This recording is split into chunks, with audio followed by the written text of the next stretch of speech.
মনে হয় হাত পা পুড়ে একদম ছাই হয়ে যাবে।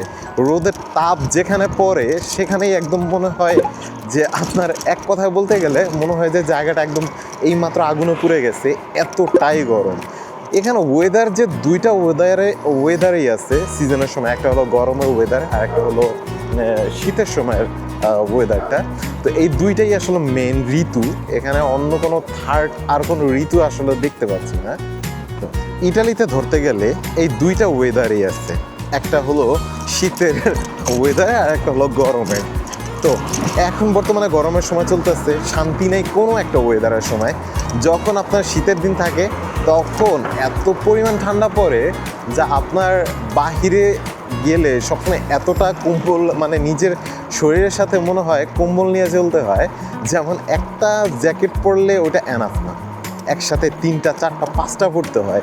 যেমন ভিতরে 3-4টা ছোট মানে পাতলা লেয়ার, এর উপরে আরও বড় একটা মোটা একটা পড়তে হয়, কারণ তখন প্রায় -5 ডিগ্রি পর্যন্ত চলে যায়। এই আমি মিলানের কথা বলতেছি। তো মিলানের হলো এই অবস্থা, -5 ডিগ্রি পর্যন্ত শীতের সময় চলে যায়। আর গরমের সময় দেখবেন যে আপনার অবস্থা আরও খারাপ একটা অবস্থা হয়ে যায়, যেমন প্রায় 44 পর্যন্ত চলে যায়, প্রায় 42-44 পর্যন্ত চলে যায়। কিন্তু এখন অতটা আপনার গরম না, সত্যি কথা বলতে এখন অতটা গরম না, প্রায় হয়তো বা 35-36 ডিগ্রি সেলসিয়াস। কিন্তু এখানে সমস্যাটা হচ্ছে এখন যে রোদের যে তাপ, যেটা শরীরের স্কিনের যেখানে পড়ে একদম ওই জায়গার অবস্থা খারাপ হয়ে যায়। তো আমি সকালবেলা যখন বের হয়েছি, যখন আমি জানতাম যে দুপুরবেলা এরকম একটা রোদের তাপের অবস্থা আসতে পারে, তো আমি করছি কি যে আমার হাতের জন্য গ্লোভস পরছি, এবং সাথে এই যে এইটা যে দেখতেছেন না, আমি যে প্রোটেকশনটা যে ব্যবহার করতেছি ইউভি প্রোটেকশন, এইটাতে একটা ফায়দা আছে। এই ফায়দাটা কি, আমার যখন আমি বাহিরে এটার মধ্যে একটু বাতাস লাগে, ঠিক বাতাস লাগলে তখন কেমন জানি এটার মধ্যে একটু ঠান্ডা ঠান্ডা একটু ভাব আসে, মানে মনে হয় যে একটু ঠান্ডা, মানে অতটা গরমটা আপনার শরীরের মধ্যে অতটা লাগে না।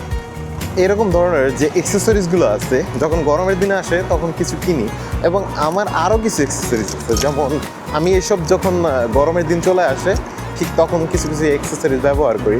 এর মধ্যে একটা আছে হাতের গ্লোভস, ঠিক আছে, তারপরে যে হাতের এই যে কভারটা ইউভি প্রোটেক্ট যেটা, ওইটা একটা আছে, আর একটা আছে ফেস কভার করে আরও একটা প্রোডাক্ট আছে, যেটা আমি নেক থেকে শুরু করে মানে গলার কাছ থেকে শুরু করে হালকা একটু মুখে পেঁচাইয়া তারপর ওইটা ব্যবহার করি। এটা ব্যবহার করার কারণে একটা ফায়দা আমার হয়, সেটা হলো আমার মানে এই যে প্রচণ্ড গরম, যে এই গরমের তাপটা সরাসরি আমার স্কিনে লাগে না, এবং আমি মোটামুটি একটু প্রোটেক্ট থাকি এইসব থেকে।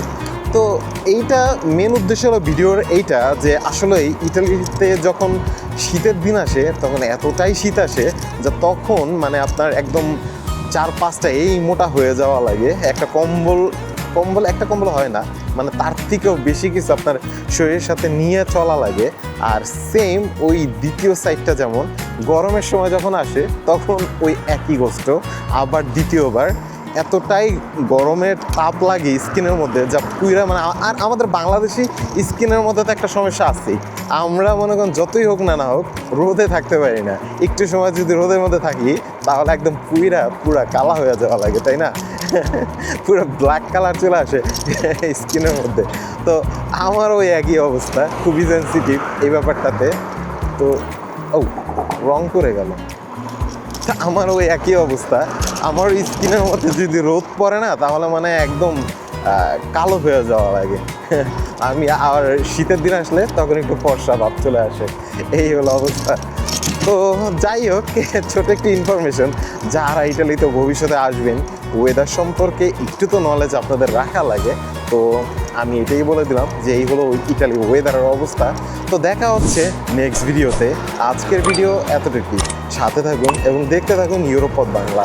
দেখা হবে নেক্সট ভিডিওতে।